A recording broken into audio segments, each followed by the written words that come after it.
नमस्कार मित्रांनो, कसे आहात? तुमचं स्वागत आहे माझ्या चॅनलमध्ये. माझ्या चॅनलचं नाव आहे अर्चनाज किचन. तर आज आपण बनवणार आहोत घरच्या घरी दाबेली मसाला कसा तयार करायचा. तर चला मग बघूया.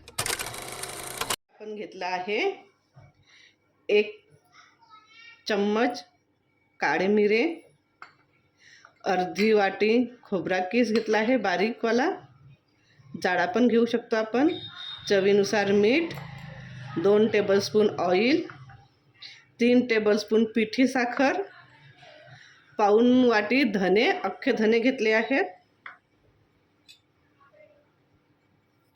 2 चम्मच आपण जिरं घेतलेलं आहे आणि 1 चम्मच सोप घेतला आहे. पण 10 लवंग घेतले आहेत, 1 चक्रफूल घेतलेला आहे, 2 इंचीचा तुकडा घेतला आहे दालचिनीचा, आणि इथे लाल वारलेल्या मिरच्या घेतलेल्या आहेत आपण इथे 10. आणि हे सर्व मेजरमेंट मी ह्या एका स्पूननीच घेतला आहे. तसं तुम्ही सुद्धा कोणताही 1 चम्मच निवडा आणि त्या चमच्याने मग पूर्ण मेजरमेंट घ्या. इथे गॅसवर मी कढई ठेवली आहे गरम करायला. कढई गरम झालेली आहे, गॅस कमी करायची पूर्ण. आता इथे आपण मसाले भाजून घेऊ. धने, जीरा, सौंफ, काळी मिरी, लवंग, चक्रफूल, दालचिनी आणि लाल मिरच्या. याला आपल्याला 2-3 मिनिट फक्त परतून घ्यायचं आहे. हे बघा, इथे छान मसाल्यांचा सुगंध सुटलेला आहे.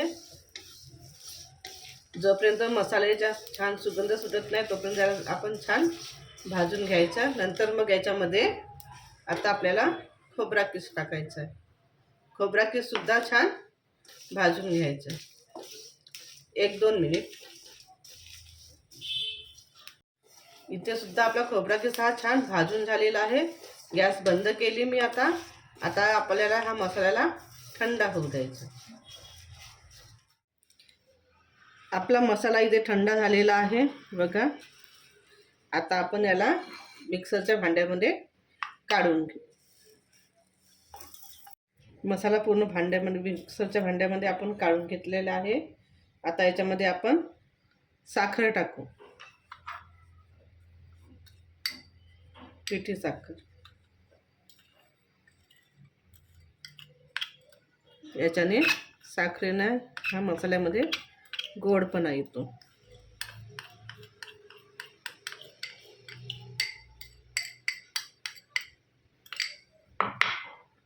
आणि चवीनुसार मीठ. तुम्ही तुमच्यानुसार मीठ घाला.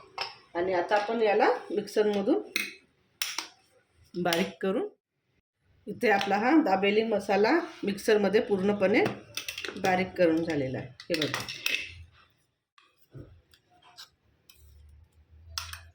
हा आपल्याला सुका सुका दिसत आहे. म्हणून काय करायचं, याच्यामध्ये आपण जे 1 टेबलस्पून तेल घेतलं होतं तेल याच्यामध्ये ॲड करायचं आणि पुन्हा मिक्सरमध्ये फिरवून पूर्ण मिक्स करून घ्यायचं. झाकण लावून घ्यायचं, मिक्सरमध्ये पूर्ण हे मिक्स करून घ्यायचं.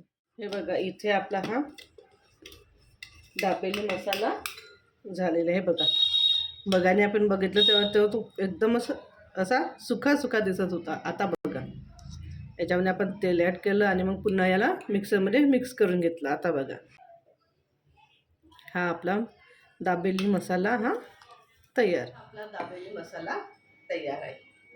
हा मसाला आपण दाबेलीशिवाय चाट आणि भाज्यांमध्ये सुद्धा वापरू शकतो. हा मसाला थंड झाल्याच्या नंतर याला आपण एअरटाईट कंटेनरमध्ये भरून फ्रीजमध्ये ठेवून हा मसाला आपण 6-8 महिने आरामात टिकून राहतो. तुम्हाला माझा व्हिडिओ कसा वाटला ते नक्की कमेंटमध्ये लिहून कळवा. तसेच लाईक करा, सबस्क्राईब करा. पुन्हा भेटूया, तोपर्यंत बाय.